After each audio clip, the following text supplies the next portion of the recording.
Todo dono de escritório de advocacia precisa ler esse livro aqui, ó, Spin Selling. Me permita te apresentar ele melhor. Esse livro aqui revolucionou a forma da gente fechar contratos complexos, contratos que envolvem vários decisores, valores altos de honorários, e na advocacia ele ainda é pouco utilizado, pouco conhecido. Então, se você faz fechamentos de contratos aí no seu escritório ou tem um time comercial, você precisa apresentar esse método aqui para o seu time, urgente. Nesse vídeo eu quero te falar por que isso é tão importante, como que você utiliza essa metodologia na prática, mas é importante você saber que isso aqui foi fruto de mais de 12 anos de estudo analisando os melhores vendedores que faziam fechamentos de contratos com altos honorários, altos valores, vendas complexas, e foi identificado que esses vendedores eles usavam técnicas muito parecidas, algo muito comum, que aí virou a documentação do Spin Selling. Cada letrinha, o S, o P, o I, o N, tem um significado, trata-se de uma etapa que você precisa percorrer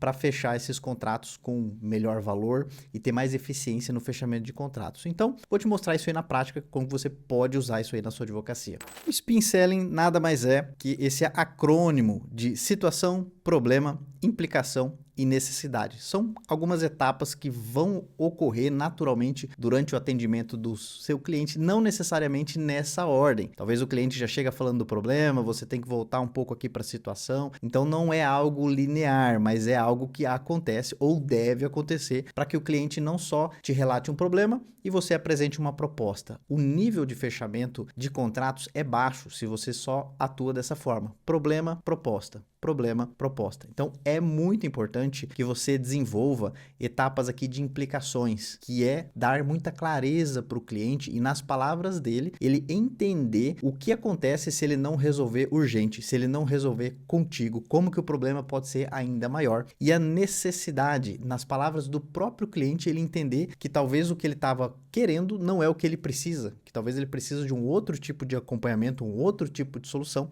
e você que é o especialista vai direcionar ele e a venda vai ficar, esse fechamento de contrato, né, essa venda vai ficar mais fácil de ser conduzida com menos objeções. Então, por que é tão importante, antes da gente entrar em cada uma das etapas, por que o Spin ele é tão relevante? Eu te indico que você use essa metodologia para questões complexas, contratos complexos. Talvez questões de menor complexidade, um voo atrasado, não seja necessário a gente usar essa metodologia. Você só identifica o problema, quantas horas de atraso, cabe um direito, cabe uma indenização, essa é a proposta e, enfim, não é algo complexo. Mas às vezes, quando você vai fazer uma proposta para empresa ou familiares, tem toda a família reunida em relação a alguma decisão, né? Então são vários decisores, não é algo rápido de se decidir, é algo complexo, são muitos documentos, é uma construção sob encomenda de uma solução jurídica, aí com certeza o Spin vai fazer toda a diferença. Por quê? Ele vai evitar guerras de preço, porque o cliente ele vai perceber, vai ficar muito claro para ele que não foi empurrado um serviço, um pacotinho de serviço padrão, modelo que já existe na sua advocacia, mas ele vai perceber pela visão dele o quanto ele precisa daquilo que foi construído. Então ele vai ver muito valor nisso. Até falando sobre a percepção de valor, como essa conversa que você vai desenrolar com ele ali, vai desenvolver com ele, ele vai ficar muito claro para ele os problemas, as implicações, o que realmente ele precisa, quanto custa caro ele não agir.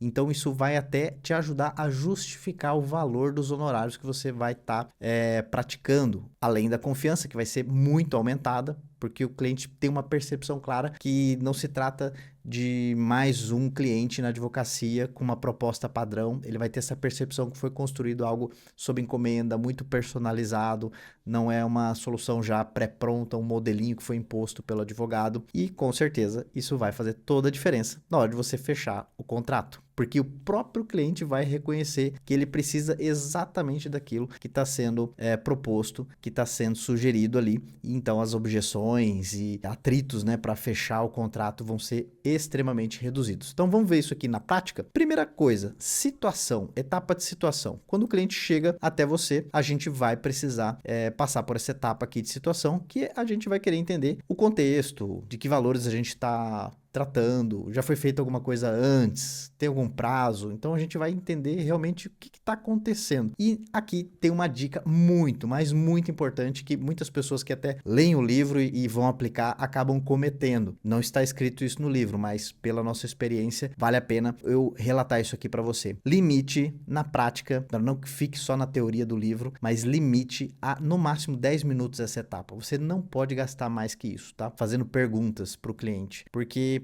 você também não... Ninguém aceita, né?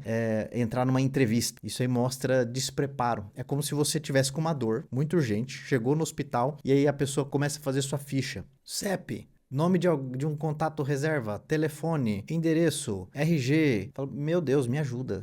Eu não tô aqui para preencher questionário, eu preciso de ajuda, né? Então ninguém suporta questionário. Então, se você estiver atendendo uma empresa, nesse caso de exemplo, nós vamos colocar aqui uma empresa que está com um passivo trabalhista, você não vai me perguntar coisas que estão lá no site da empresa. Né? Há quanto tempo a empresa existe? Faça a sua lição de casa. Você não encontrou essa pessoa no corredor do supermercado e começou a fazer o atendimento ali. Isso foi agendado previamente, você já sabia com quem você ia falar. Então, faça a sua lição de casa. Veja sobre a empresa, quanto tempo ela atua, tenta ver ali quantas pessoas trabalham lá para que você não pergunte coisa que está público, né, na internet, no site da empresa, na rede social da empresa, né? Isso mostra despreparo. E também não pergunte nada que não vá ser utilizado. Qual que é o seu principal fornecedor hoje aí na indústria, na empresa? Isso vai ser utilizado para alguma coisa? Então, não faça esse tipo de pergunta, ok?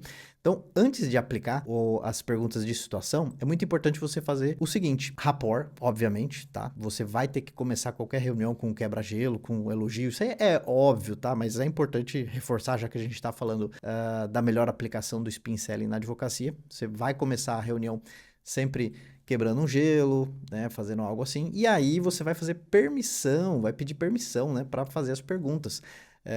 Para que eu possa te apresentar aí, senhor cliente, como que o nosso escritório trabalha e até mesmo te fazer uma proposta. Eu preciso fazer algumas perguntas para entender se nós podemos te ajudar e qual que seria a melhor solução aí para o seu cenário. Já prepara o cliente, vai vir perguntas, beleza? Posso começar? E aí você vai ir para as perguntas. Qual que é o propósito dessa etapa aqui de situação? Basicamente, a gente vai coletar informações para que a gente possa ter uma utilização na etapa seguinte, que é a etapa de problema. Então, o cliente ele vai começar a perceber o tamanho do problema que ele tem, que talvez ele não estava sabendo disso. E nessa etapa aqui, você, advogado ou a pessoa que está atendendo aí no seu escritório, a gente precisa fazer perguntas ali para entender o contexto. O que está acontecendo na empresa, em relação ali a esse passivo trabalhista, nesse exemplo que a gente está usando. Adapte isso para o seu cenário, tá?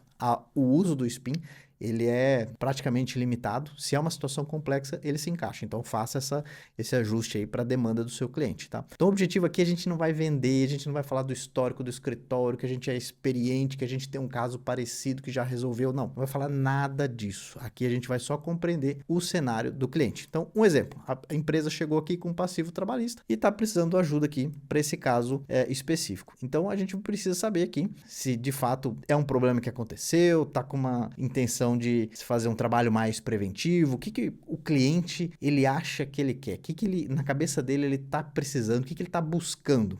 Porque duas motivações que vão mover esse cliente. Ou é medo ou é desejo. Então, ou é medo de, puxa, já estourou a bomba, já chegou aqui o processo, eu vou perder uma baita grana. Ou o desejo de não ter mais essa dor de cabeça, de evitar que isso aconteça, casos futuros, né? Então, você vai ter que entender qual que é a motivação desse camarada. Então, exemplos de perguntas. Quantos funcionários a empresa tem hoje? É PJ? É CLT? Tem algum responsável aí que pelas conformidades trabalhistas dentro da empresa? Já teve algum tipo de auditoria para avaliar os riscos, para ver se vocês estão fazendo tudo certinho, fazer um checklist para ver se não tem nenhum problema, se está sendo cumprido. Você vai entender melhor se ele já teve advogado, se já teve outros casos, né? Você vai entender a situação do camarada. Então aqui que está aquela diferença que eu comentei entre o que o cliente quer, talvez ele já viu um videozinho no Google, né? Ele já viu, deu uma pesquisada, não, acho que eu já sei mais ou menos como é que é, já tem até um modelo pronto aqui de uma petição, eu já encontrei, eu preciso só de um advogado para assinar, né? Ele acha que é isso. Igual quando você vai no médico ou vai em qualquer especialista, né? No profissional de marketing e você acha que é isso que você precisa. Só que, na verdade, o que você quer, o que o cliente quer, não é, muitas vezes, o que ele precisa. Então, ele veio aqui atrás de uma defesa pontual, mas talvez o que ele precisa é um projeto de compliance trabalhista. Então, se você só entender o problema e já fazer uma oferta de projeto de compliance trabalhista, o que o cliente vai fazer? Não é bem isso que eu quero.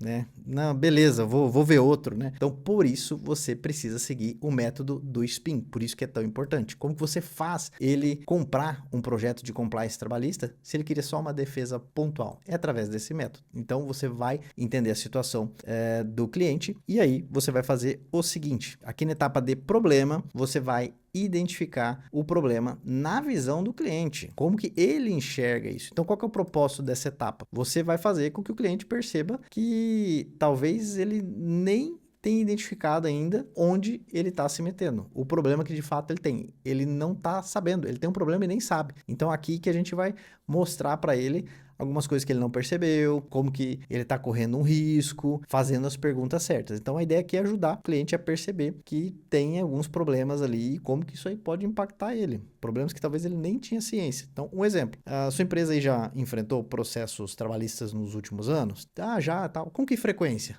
Aí o camarada começa a colocar na ponta do lápis. Ah, pelo menos uma vez por ano, 2 vezes por ano, todo mês. Aham. Qual que está sendo o desafio de cumprir a legislação trabalhista? Por que não está sendo cumprido? Ah, é difícil. Por que é difícil? E aí você vai cavando para chegar na origem disso tudo. Então, os gestores, eles têm treinamento específico, já receberam algum treinamento para evitar essas ações? Já foi feita alguma auditoria? Já teve penalização? De que valor que a gente está falando? Em quanto que foi penalizado? Nos últimos anos, qual que foi o valor da perda? E aí, o cliente vai botando na ponta do lápis, fala, puxa, eu não tinha parado para pensar o tamanho desse problema, o que está acontecendo, né? Então, como que a empresa lida com essas reclamações? Ela tem algum procedimento para evitar que isso vire um processo? Não, não tem. Puxa, e aí o cliente vai vendo o problema que ele tem de fato, né? E aqui a gente vai para as outras 2 etapas, que são as etapas, assim, fundamentais, que é o bate e o assopra, né? A implicação e a necessidade. Basicamente, na implicação, a gente vai trabalhar muito no medo do cliente. Então, o que acontece se ele não resolver? Então, aqui a ideia é despertar urgência para ele poder agir. E a necessidade, a questão do desejo, para que ele veja o céu, ele veja isso resolvido. Fala, puxa, quero isso. Então, aqui na etapa de implicação, você tem que tomar muito cuidado, tá? O propósito é você fazer perguntas. A ideia é nunca você expor nada, é você fazer o cliente falar. Você não vai, é meio que psicólogo. Você não vai fazer a afirmação.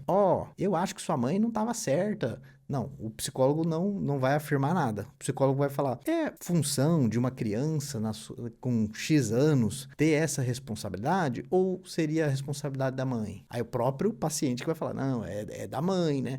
Então, você não afirma nada. Você vai fazendo que o cliente afirme. É muito importante o cliente verbalizar essas questões, tá? Assim que a gente vai fazendo essa condução da reunião. Então, aqui a gente vai fazer perguntas para que o cliente perceba as consequências negativas desse problema. A ideia aqui é fazer ele sentir muita urgência. Eu costumo dizer que é aqui que mora a venda. Aqui, o cenário dele não te contratar, dele não fechar contigo rapidamente tem que ser terrível. Só que, cuidado, você tem que causar um senso de urgência e não pânico. Porque se você detonar também a empresa, no sentido de, puxa, então vocês não têm regimento interno? Puxa, então aqui está tendo acúmulo de função. Poxa, mas vocês têm tal questão e nunca fizeram isso, e a rotatividade, e você for empilhando tanta coisa, tanto problema, o camarada vai sair dessa reunião falando assim, nossa, não tem solução. Cheguei no fundo do poço, você bateu tanto nele que ele não tem força para se levantar. Falou, não, a solução aqui é eu vender isso aí e fazer outra coisa. Essa empresa já acabou. Tá condenada a minha empresa. De tanto erro, de tanta problema que você jogou para ele não vai ter força nem para levantar. Então, não faça isso, porque o cliente ele vai ficar paralisado. Você precisa sim causar uma urgência, mas não pânico. Ok? Então você vai aprofundar aí nos impactos dos problemas para que ele perceba o risco, né? E essa necessidade dele tomar uma decisão e uma decisão rápida, né? Então, exemplo, como que esses processos estão impactando financeiramente? Vamos aos números. Você tem uma estimativa aí das ações dos últimos anos? De quanto valor a gente está falando? Ah, meio milhão, 1 milhão, X milhões, X mil, beleza. Essa recorrência, né? Como não é a primeira, como que isso afeta a reputação da empresa com fornecedores, com clientes? Poxa, tem investidor na empresa, como que você está sendo visto, né? O valor da empresa, a percepção da empresa, do profissionalismo da empresa, né? E o tempo gasto nessas defesas aí, que vocês poderiam estar focando em fazer a empresa crescer, mas vocês têm que parar aqui, juntar a prova, coletar print, pegar testemunha, ir lá na audiência. Puxa, não seria muito melhor vocês dedicarem esse tempo aí em fazer a empresa crescer, parceria, conseguir novos clientes? Olha o tempo que está sendo perdido aqui, né? E se isso aumentar? E se esse volume de ações começarem a aumentar? Como é que isso aí vai afetar o seu caixa? Como é que vai afetar a produtividade do pessoal? O que aconteceria se essa empresa caísse numa auditoria, num pente fino aí, e fosse levantado todas as irregularidades? Talvez não só as que o próprio colaborador foi lá na justiça, mas todo mundo que talvez não entrou na justiça, mas teria um direito, e a gente fizesse um pente fino e tudo isso tivesse que ser pago, regularizado. Qual que seria o tamanho desse prejuízo? E a alta rotatividade, isso é um problema para vocês? Quanto que custa a empresa ter que ficar fazendo processo seletivo, contratando novamente? Qual que é o custo disso? Quanto que isso impede vocês de crescerem? Quanto que isso atrasa a evolução da empresa? O clima organizacional, né? Como que é a cultura da empresa, sabendo que a pessoa ali, puxa, aqui é padrão, a pessoa sai e mete a empresa no pau. Será que a produtividade da equipe, isso não afeta? Como que a empresa, a pessoa trabalha aí? Quanto que ela produz? Será que isso não está afetando diretamente a produtividade? Que talvez com menos pessoas vocês poderiam ter mais resultado se a pessoa tivesse ali a garantia que os direitos trabalhistas dela tivesse sido cumprido, né? E aí você vai explorando para a pessoa ver, puxa, quanta coisa aqui que pode vir a acontecer. Pagamentos são feitos de forma equivocada, o quanto que isso aí pode vir de multa, enfim. E aí você vai colocando para a pessoa ver o tamanho do problema, que às vezes ela só queria um acompanhamento ali na audiência e ela percebe ali que ela, puxa, eu preciso colocar a minha casa em ordem, senão eu tô lascado, né? Eu achei que era só um parafuso que eu precisava apertar aqui, eu vou ter que fazer uma baita de uma reforma aqui na minha empresa, porque senão a casa vai cair, literalmente, né? E aí agora você vai mostrar o céu para a pessoa. Então aqui a gente vem na etapa de necessidade e ele vai desejar a solução. Fique tranquilo, tem uma forma de a gente resolver isso aqui. Então, qual que é o propósito dessa etapa? Aqui você vai fazer com que o próprio cliente ele fale da solução que você está planejando oferecer para ele. Então, ele mesmo vai perceber esses benefícios aí em contratar aquilo que você vai oferecer para ele. Vai ser nas palavras do cliente. Então, você vai fazer com que o cliente fale, né? Que ele, puxa, realmente eu preciso colocar a casa em ordem, realmente eu preciso de algo mais completo. É o próprio cliente que está falando isso. Repare que é diferente dele chegar e te falar o problema e você falar, eu já sei que você precisa disso. Ele vai ter uma resistência muito grande, porque a pessoa, ela adora contratar, ela adora comprar, ela adora investir, mas ela não quer que ninguém empurre isso para ela. Então, ela quer tomar essa decisão. Na cabeça dela, ela que vai ter que verbalizar isso para que realmente faça sentido.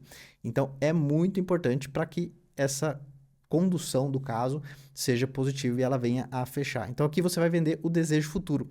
Até sobre desejo futuro, uma coisa que eu lembro que eu ajudei um advogado que ele estava querendo vender um parecer jurídico no valor de, acho que 1.000 ou 2.000 reais para uma população de um bairro que foi afetada ali por uma questão ambiental.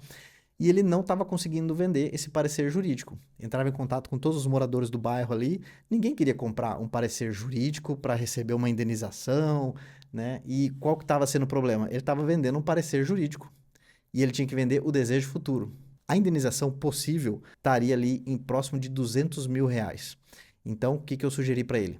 Ao entrar em contato com esses potenciais clientes, perguntar, Dona Maria, o que você faria com 200.000 reais? Faça ela imaginar. Puxa, colocaria minha vida em dia. Puxa, pagaria a faculdade da minha filha. Né? Puxa, trocaria de carro. Né? Nossa, iria para uma outra casa. Sairia aqui do aluguel. Né? Enfim, é isso que está sendo vendido.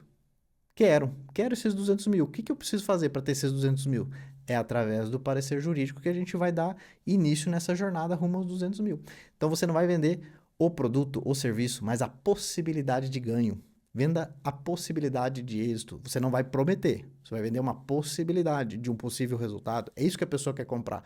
A transformação, o resultado que o seu serviço jurídico pode oferecer, tá? Então, fazendo um parênteses a mais aqui, considere isso, tá? Colocar isso aí nas suas propostas. Exemplo, como que a gente faz isso já para encerrar? E se houvesse, senhor cliente, um sistema, um programa aí que pudesse prevenir próximos processos trabalhistas aí na sua empresa, reduzindo risco, isso aí ajudaria a sua empresa? Pô, não, é isso que eu preciso. Não, legal.